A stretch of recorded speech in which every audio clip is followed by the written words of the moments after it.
Bem, pessoal, a semana já iniciou com a notícia de que o Bloco Europeu, a União Europeia, com seus 27 países, após 5 dias de reuniões e intensas negociações, finalmente fechou um acordo econômico, de recuperação econômica e social,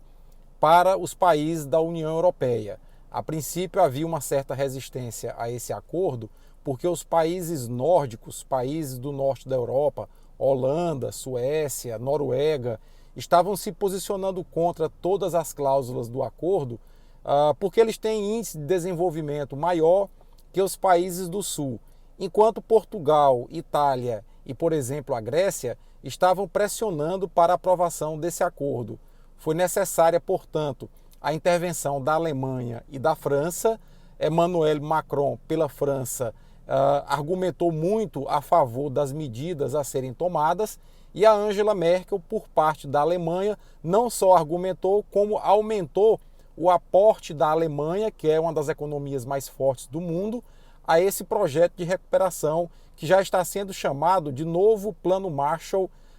da recuperação europeia. Pois bem, enquanto isso, enquanto os países da Europa, os próprios Estados Unidos, sob a gestão negacionista do Trump, também já acenou para um plano bilionário,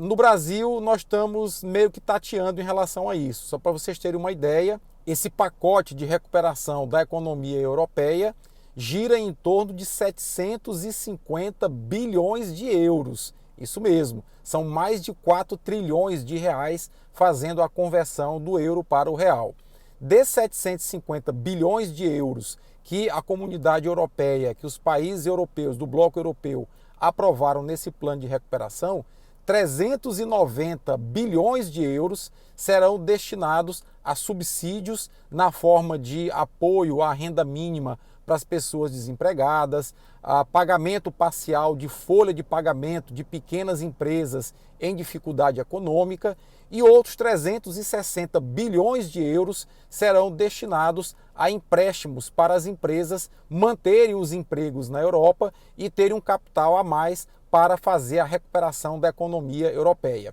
Aqui no Brasil, no mesmo dia que o Bloco Europeu deu a cotovelada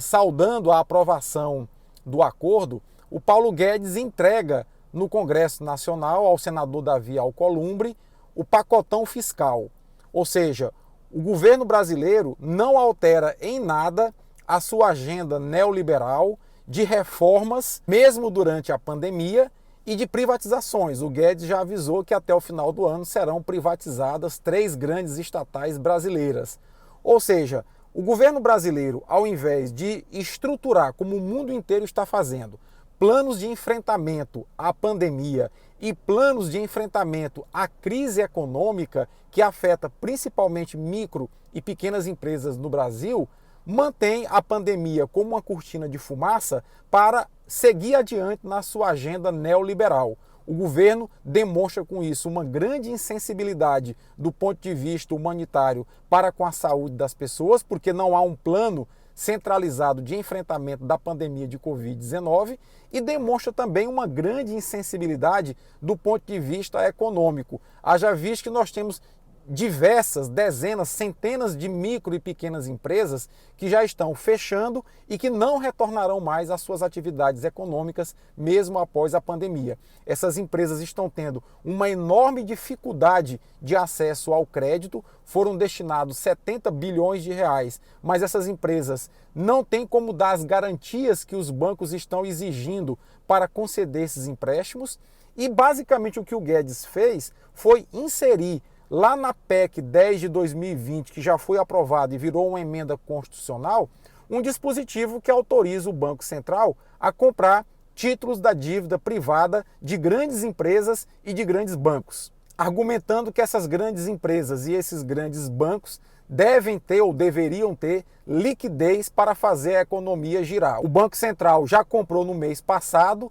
bilhões de reais de títulos da dívida privada das empresas de grande porte e dos bancos. Ou seja, os bancos e as grandes empresas estão lucrando bastante na pandemia e as micro e pequenas empresas estão cada vez mais vulneráveis, assim como as pessoas que estão ficando desempregadas. Já estamos chegando a 15 milhões de desempregados e não há um plano do Paulo Guedes no enfrentamento dessa crise econômica que já está tomando conta do nosso país e que deverá se arrastar por muitos anos a mais. É incrível, repito, como esse governo é insensível para as questões humanitárias no que diz respeito à saúde e à vida dos brasileiros e é também insensível para as questões econômicas no sentido de preservar principalmente as micro, pequenas empresas e os assalariados desse país. A agenda neoliberal de Guedes segue firme como nunca, protegida pela cortina de fumaça da pandemia. E o presidente faz questão de levantar a hidroxicloroquina como um troféu